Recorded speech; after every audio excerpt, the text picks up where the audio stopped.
વિદ્યાર્થી મિત્રો, આજે આપણે નવોદય 2025 જે ગણિતના પ્રશ્નો પૂછાયેલા છે એનું આજે સોલ્યુશન જોઈશું. તો પહેલો જે ગણિતના પ્રશ્નો ચાલુ થાય છે 41 નંબરથી. આપેલા અંકો 4, 2, 0 અને 7ના ઉપયોગથી બનતી 4 અંકોની સૌથી મોટી અને સૌથી નાની સંખ્યાનો અંતર શોધવાનું છે, એટલે તફાવત કરવાનો છે. તો કે 4 અંકની સૌથી મોટી સંખ્યા, તો કે સૌથી મોટી સંખ્યા લખવા માટે શું કરવું પડશે? તો કે જે અંકો છે એને શરૂઆતમાં સૌથી મોટો અંક, એના પછી એથી નાનો અને એથી નાનો, એટલે કે ઉતરતા ક્રમમાં લખવાના થશે. તો 4 અંકની સૌથી મોટી સંખ્યા કઈ થશે? તો કે 7 આવશે, એનાથી નાના 4, પછી 2 અને 0. ચલો, 4 અંકની સૌથી નાની સંખ્યા, તો કે સૌથી નાની સંખ્યામાં અંકોને ચડતા ક્રમમાં લખવાના હોય. અહીંયા સૌથી નાનો અંક 0 છે, પણ જો આપણે 0 લખશું તો અંક જે સંખ્યા બનશે 4 અંકની રહેશે નહીં. 0ને આપણે શરૂઆતમાં લખશું નહીં, તો પહેલાં 2 લખશું, પછી 0, એના પછી ચડતા ક્રમમાં આવે છે 4 અને પછી આવશે 7. જે આપણને 4 અંકની સૌથી મોટી સંખ્યા મળી છે આપણને 7420, અને 4 અંકની સૌથી નાની સંખ્યા મળી છે 2047. આ બે સંખ્યાઓને આપણે લેવાનો છે તફાવત. તો 7420 માઇનસ 2047. ચાલો, અહીંયાથી 10માંથી 7 જશે તો કેટલા વધશે? 3. ચાલો, અહીંયાથી 10 આપણે લાવ્યો છે એટલે 1 રહેશે. હવે 1માંથી 4 ના જાય એટલે આપણે 10 લેવો પડશે. તો 10 ક્યાંથી લેશું? 4 ઉપરથી, ત્યાંથી રહેશે 3 અને અહીંયા આવશે 11. ચાલો, 11માંથી 4 જાય તો 7, 3માંથી 0 જશે તો 3, અને 7માંથી 2 જશે તો 5. તો આપણો ફાઇનલ જવાબ છે 5373, જે આપણને સીમાં આપ્યો છે. તો આ પ્રશ્નનો આપણો જવાબ થશે 5373. ચલો, બીજા નંબરનો પ્રશ્ન જોઈએ, 42 નંબરનો. ભાગના એક પ્રશ્નમાં જો ભાજક 51 હોય, ભાગફળ 16 હોય અને શેષફળ આપ્યું છે 27, તો ભાજ્ય શોધો. તો આને સૂત્ર આવે છે, તો કે ભાજ્ય બરાબર ભાજક ગુણ્યા ભાગફળ વત્તા શેષ. મેં આ સૂત્ર મારા વિદ્યાર્થીઓને શીખવાડેલું છે. તો આપણે ભાજ્ય શોધવાનું છે. તો કે ભાજક આપ્યો છે 51 ગુણ્યા ભાગફળ અહીંયા આપણને આપ્યું છે 16. આ બેનો ગુણાકાર કરી અને શેષ અંદર ઉમેરવાની છે 27. તો ચલો આપણે અહીંયા ગુણાકાર કરીએ, 51 ગુણ્યા 16. ચલો, 2 અંક હશે એટલે 0 આવશે. 1 ગુણ્યા 1 એટલે 1, 1 ગુણ્યા 5 એટલે 5. ચલો, 1 ગુણ્યા 6 એટલે 6 અને 5 6 30. તો સરવાળો મને મળશે 6, 1 નો 0 સાથે 1 અને 5 ને 3 8. મતલબ અહીંયા મને આનો ગુણાકાર મળશે 816. એની અંદર કેટલા નાખવાના છે? 27. ચલો, 816 ની અંદર નાખવાના છે 27. 6 ને 7 13, 13 નો તગડો વધી 1, 1 ને 1 2, 2 ને 2 4 અને 8 એમના એમ. તો કેટલો મળ્યો? 843. અને આ જવાબ આપણને ક્યાં આપેલો છે? એની અંદર. તો મતલબ 42 ની અંદર આપણો જવાબ શું થશે? એ થશે. કયો થશે? એ થશે. ચલો, 43માં 90નું અભાજ્ય ગુણનફળ. અભાજ્ય મતલબ અવિભાજ્ય ગુણનફળ. તો આ પ્રશ્નનો સીધો જોઈને પણ આપણે જવાબ આપી શકીએ છીએ. અભાજ્ય મતલબ આપેલી સંખ્યા અવિભાજ્ય હોવી જોઈએ. તો ચલો, એની અંદર અવિભાજ્ય સંખ્યા નથી, તો કેમ કે 9 પણ વિભાજ્ય છે, 10 પણ વિભાજ્ય છે. ચલો, બી ની અંદર પેલો 6 વિભાજ્ય છે. ચલો, ડી ની અંદર જુઓ તો ડી ની અંદર 15 વિભાજ્ય છે. એટલે જોઈને પણ ખબર પડી જાય કે આ સી જવાબ આવશે, કારણ કે એમાં બધી સંખ્યા અવિભાજ્ય છે. છતાં આપણે ગણતરી કરશું. ચલો, 90, તો કે આપણને જો ચાવીઓ આવડતી હોય તો આપણને ખ્યાલ આવે કે આપેલી સંખ્યા 2 વડે ભગાશે. 2 વડે ભાગવા મતલબ આપેલી સંખ્યાના અડધા કરવા. તો ચલો, 90 ના અડધા થશે 45. ચલો આપણને બે આપણી અવિભાજ્ય સંખ્યા છે, જ્યારે 45 કેવી છે? વિભાજ્ય સંખ્યા. તો જેટલી આપણને વિભાજ્ય સંખ્યા મળશે એના આપણે શું કરશું? ભાગ પાડશું. તો પહેલાં આપેલી સંખ્યા 2 વડે ભગાશે નહીં, કારણ કે 2ની ચાવી કહે છે કે આપેલી સંખ્યાનો એકમનો અંક 2, 4, 6, 8માંથી હોય તો એ 2, 4, 6, 8 કે 0માંથી હોય તો તે સંખ્યા શું થશે? 2 વડે ભગાશે. પણ આપેલી સંખ્યા 2 વડે ભગાતી નથી. ચલો 3ની ચાવી, તો કે 3ની ચાવી અંકોનો સરવાળો જો 3 વડે ભગાય. ચલો અંકોનો સરવાળો કેટલાનો છે? તો કે 4 ને 5 9. તો 9 3 વડે ભગાય છે. આથી હું કહી શકીશ કે આ 3 વડે ભગાશે. ચલો 3 વડે ભાગીશ તો કેટલા આવશે? તો કે 15 તરી 45. તો કેટલા આવશે? 15. હજી મને જે સંખ્યા મળી છે 15 એ કેવી છે? વિભાજ્ય. મારે અહીંયા કીધું છે અભાજ્ય એટલે અવિભાજ્ય સંખ્યા લેવાની છે. તો મને જોઈને ખબર પડે છે કે આ પાછી 3 ભગાશે, કેમ કે 3ના ઘડિયામાં 15 આવે છે. તો 3 હું ભાગીશ તો કેટલા આવશે? 5 વડે ગુણાશે. ચલો આ આપેલી સંખ્યા મને મળી ગઈ છે અને હું 3 2 વખત એટલે 3ની 2 ઘાત સ્વરૂપે ગુણ્યા 5. અને આપણને જે જવાબ મળ્યો છે આવું આપણા ઓપ્શનમાં છે. કયા ઓપ્શનમાં છે? તો કે સીમાં. તો 43 નંબરના ક્વેશ્ચનનો જવાબ શું થશે? સી. ચલો એના પછી 44 નંબરનો ક્વેશ્ચન. નિમ્ન લખાયેલ સંખ્યામાં એવો કયો અંક છે જે સદા પ્રત્યેક દરેક અભાજ્ય એટલે કે અવિભાજ્ય સંખ્યાનો ગુણનફળ હોય છે? મતલબ તમે કોઈ પણ અવિભાજ્ય સંખ્યા લઈ લો અને એની અંદર હોય તો એ માટે કયો છે? તો કે 1.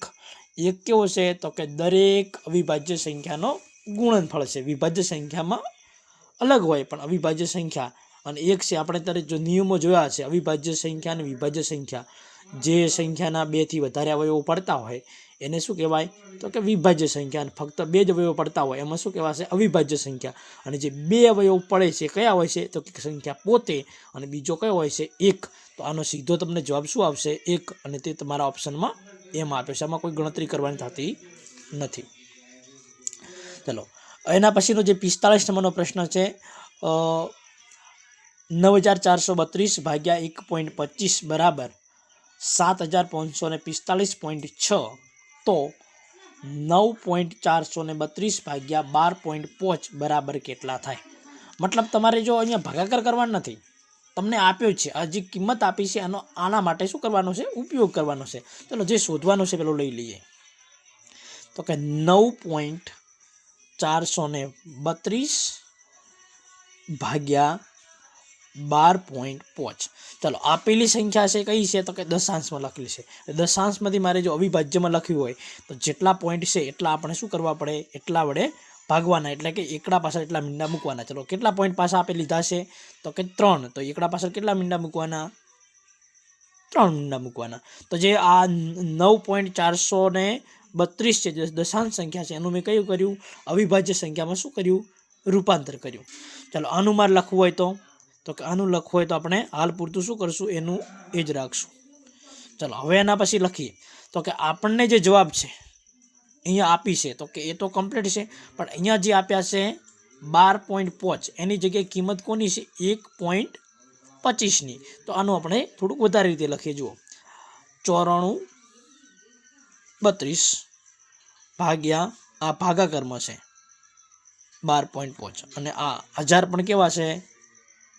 ભાગાકારમાં. હવે જુઓ આમ હું જવાબ ક્યારે લખી શકીશ? કે જ્યારે છેદમાં 1.25 હોય તો લખી શકીશ. પણ મારે અહીંયા કેટલા છે? તો કે અહીંયા 12 છે. મારે 1 પોઈન્ટ અહીંયા ખસવો છે. 1 પોઈન્ટ ખસવો હોય તો મતલબ શું થશે? 10 વડે ભાગાકાર થશે. તો 10 વડે મારે ગુણાકાર કરો તો હું પોઈન્ટ ખસી શકીશ. તો કે 9432. આને હું 10 વડે ભાગાકાર કરીશ તો કેટલા લખાશે? તો કે 1.25. તો ભાગાકાર કર્યો સાઈડમાં મારે ગુણાકાર કરવો પડે, કારણ કે 10 વડે ગુણ્યા તો 10 વડે ભાગ્યા. નિયમ છે તમે કોઈ પણ જગ્યાએ શું કરવાનું? સરખું કરવાનું. ભાગો તો 10 વડે ગુણવા પડે. ચલો આ જે સંખ્યા છે 9432 ભાગ્યા 1.25 આના બરાબર કેટલા છે? તો કે 7546 હું લખી શકું છું. તો 7545.6. ચલો છેદમાં કેટલા આવશે? તો છેદમાં એકડા પાછળ 4 મીંડા. તો હવે આનો મારે જવાબ જોતો હોય તો 4 પોઈન્ટ ખસવું પડશે. 4 પોઈન્ટ ખસવા માટે 1 2 3 ને 4. તો જવાબ શું થશે? 0.75456. ચલો આવો આન્સર કેવો છે? ઓપ્શન બી છે. ચલો આની અંદર તમારે ગણતરી નથી કરવી અને સીધો જવાબ જોતો હોય તો પણ અહીંયાથી આપણને આઈડિયા આવી જાય છે. જુઓ આપણે શરૂઆતમાં આ પાછળની અંકોને ના ગણો, 9 ને 12 વડે ભાગવાના છે. તો આપણને ખબર છે કે જે અંદરની સંખ્યા જેને આપણે ભાગીએ છીએ એ સંખ્યા જો કેવી હોય, મોટી હોય, તો 9 છે એના 12 કરતાં જો અંદર 9 જે આપે છે એની જગ્યાએ મોટી સંખ્યા હોય તો 12 એકા 12, 12થી ઘડીઓ બોલાય. પણ રિયલમાં જે 12 જેથી આપણે ભાગીએ છીએ એના કરતાં અંદરની જેને આપણે ભાગવાની છે એ સંખ્યા કેવી છે, નાની છે. તો જ્યારે નાની સંખ્યા હોય તો આપણે 0 પોઈન્ટ કરી મૂકીએ છીએ. તો જે બાકીના જે આ ઓપ્શનો છે એમાં ક્યાંય આગળ 0 પોઈન્ટથી શરૂઆત થતી નથી. એટલે આની ગણતરી કર્યા વગર પણ સીધો જો ટીક કરવો હોય તો કરી શકાય છે. ચલો એના પછીનો હવે 46 નંબરનો પ્રશ્ન જોઈએ. 46 નંબરનો પ્રશ્ન કંઈક આવો છે. 1.1, 1.01, 1.001, 0.01, 11.01 તથા 111.1001નું યોગફળ મતલબ સરવાળો કરવાનો છે. તો મેં મારા વિદ્યાર્થીઓને તો શીખવાડી દઉં છે, પણ હાલ અહીંયા વિડીયોના માધ્યમથી પણ કહી દઉં છું કે જ્યારે આવી કોઈ દશાંશ સંખ્યા હોય એનો સરવાળો કરવાનો હોય તો પોઈન્ટની નીચે પોઈન્ટ રાખવાનું છે અને પછી ખૂટતા શું કરવાના છે, શૂન્ય મૂકી દેવાના છે. ચલો આપણે શરૂઆત કરીએ. 1.1 લખશું, ચલો એના પછી 1.01 લખશું, ચલો એના પછી 1.001 લખશું, એના પછી 0.01 લખશું અને એના પછી 11.01 લખશું અને એના પછી 111.1001 લખશું. ચલો આપણને બધાને ખબર છે કે દશાંશની નીચે દશાંશ રહે તો જેથી કરીને આપણે શું થશે, દશાંશમાં સરવાળો કરવો શું થાય, સહેલો પડે. હવે આપણને ખબર છે કે અહીંયા દશાંશની પછી કેટલી અંકોની, 4 અંકો છે. તો જેટલા બાકીના 4 ખૂટતા હોય એમાં કરી દઈએ. ચલો અહીંયા 4 અંકો બનાવી દઈએ. અહીંયા પણ આપણે 4 અંકો, અહીંયા 3 અંકો છે એટલે 1 અંક શૂન્ય ખૂટે છે. ચલો અહીંયા 2 આપણે શૂન્ય મૂકી દઈએ. અહીંયા 1 અંક છે એટલે બીજા 3 શૂન્ય મૂકી દઈએ. હવે દશાંશની પહેલાંની સંખ્યા જોઈ લો, મોટા મોટી કેટલા અંકની છે, 3 અંકની. તો બધે આપણે 3 અંક કરી દઈએ. ચલો અહીંયા 3 0 મૂકી દઈએ. અહીંયા 1 છે એટલે 2 0 મૂકવાના થશે. અહીંયા 1 આપેલો છે એટલે આપણે 2 0 મૂકવાના થશે. અહીંયા 1 આપેલો છે એટલે આપણે શું થશે, 2 0 મૂકવાના થશે. ચલો હવે જોઈ લો, 4 અંક ચોથા નંબરમાં કોઈ છે તો કે ના, અહીંયા 1 છે એટલે 1 આવશે. ચલો આમાં ત્રીજા નંબરમાં અંક કોઈ છે તો કે હા 1 જ છે એટલે અહીંયા 1 આવશે. ચલો એના પછી બીજા નંબરનો, અહીંયા દશાંશની પછી બીજા નંબરનો તો કે 1, 2 અને 3, તો અહીંયા 3 આવશે. ચલો દશાંશ પછીનો અંક તો કે 1 ને 1 આવશે એટલે 2 આવશે. ચલો દશાંશ નીચે દશાંશ, ચલો 1, 2, 3, 4 ને 5 આવશે. ચલો 1 + 1 એટલે 2 આવશે. ચલો અહીંયા કોઈ નથી, 1 છે એટલે કેટલા આવશે, 125.2311. તો ચલો આપણો ઓપ્શન કયો છે, 125.2311 કોઈ ઓપ્શન છે તો કે હા, આપણો 125.2311 શું છે, 123.2311 સોરી 125.2311. ચલો આવો ઓપ્શન કઈ જગ્યાએ છે તો કે આવો ઓપ્શન આપણા જોડે છે સીમાં. તો આપણો જવાબ શું થશે, સી થશે. ચલો એના પછીનો જે પ્રશ્ન છે 47 નંબરનો, 3 વત્તા 3/100, 3/1000, 3 આપ્યા છે.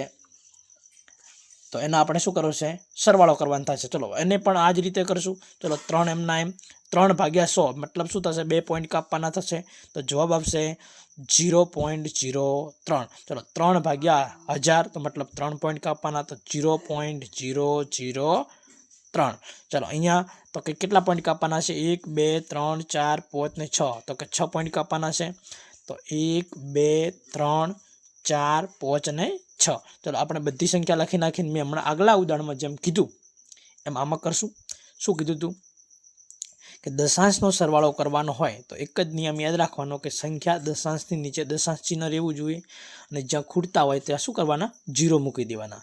ચલો અહીંયા સંખ્યા કેટલા છે પોઈન્ટ પછી, તો 6 અંકો. અહીંયા 3 છે તો 3 0 મૂકવાના. ચલો ઉપરની સંખ્યામાં 2 અંકો છે તો 4 0 મૂકવાના થશે, જેથી કરીને આપણને ભૂલ પડવાના ચાન્સ નહીવત થઈ જાય છે. ચલો 3 0 મૂકવાના થશે. અહીંયા 3 છે, હજી 2 ખૂટે છે. હા ઓકે, 6 થઈ ગયા છે કમ્પ્લીટ. હવે આપણે સીધો સરવાળો કરશું. ચલો અહીંયા કોઈ છે ના, 3 છે. ચલો અહીંયા 0 0 કોઈ નથી એટલે 0 0. ચલો અહીંયા પણ 0. ચલો અહીંયા 0 3 0 0 એટલે 3 એમના એમ. ચલો અહીંયા તો કે 3 આવે છે. આમાં કોઈ છે તો કે ના, નથી એટલે 0. ચલો 3 0 0 એટલે 3. 3.0330003. ચલો આવો ઓપ્શન છે કોઈ, 3.0330003 તો આપણો કયો ઓપ્શન છે બી કયો આવશે બી જોઈ લો 3.0330003 તો આપણો જવાબ શું થશે બી ચલો એના પછીનો પ્રશ્ન નંબર છે 48 નંબરનો પ્રશ્ન બાય મિસ્ટેક ભૂલથી અહીંયા લખાણો નથી પછી આવશે એટલે આપણે જોઈ લઈશું હાલ અહીંયા 49 નંબરનો પ્રશ્ન છે તો કે 300 ml ની પાણીની કેટલી બોટલો છે તો કે 17 બોટલો છે તથા 130 ml ની જ્યુસની 30 બાટલીઓ છે અને એક જગમાં શું કરવાનું છે બધું ખાલી કરવાનું છે તો આ જગની અંદર કુલ કેટલું દ્રવ્ય થશે એટલે કે કુલ ભેગું થાય છે કેટલા લીટર બનશે પ્રશ્ન શોધવાનો છે તો મતલબ એક બોટલ છે એની અંદર 300 ml હોય તો આવી કેટલી હોય 17 તો આપણે શું કરવો પડશે 300 ml નો 17 સાથે ગુણાકાર કરવો પડશે ચલો 17 તરી 51 અને પાછળ ડબલ 0 એટલે આના કેટલા થશે તો કે 5100 ml થશે ચલો હવે કેટલી છે જ્યુસની તો કે 130 ml છે એક બાટલીમાં એવી બાટલીઓ કેટલી છે 30 તો આપણે 130 નો શું કરશું તો કે 30 સાથે ગુણાકાર કરશું તો ગુણ્યા 30 ચલો 13 તરી 39 અને પાછળ 2 0 ચલો આટલા ml થયું તો આનો આપણે શું કરશું આ જ્યુસમાં ભેગું કરી દીધું જ્યુસ અને આ પાણી ભેગું કર્યું એટલે ચલો સરવાળો થશે 0 નો 0 0 વત્તા 0 9 અને 1 કેટલા થશે 10 10 ની 0 ચલો 5 ને 1 6 6 ને 3 9 તો કેટલું મળ્યું 9000 એટલે મતલબ 9 લીટર તો આપણે ઓપ્શનમાં શું આપ્યું છે લીટરમાં આપ્યા છે તો કેટલા આવશે ઓપ્શન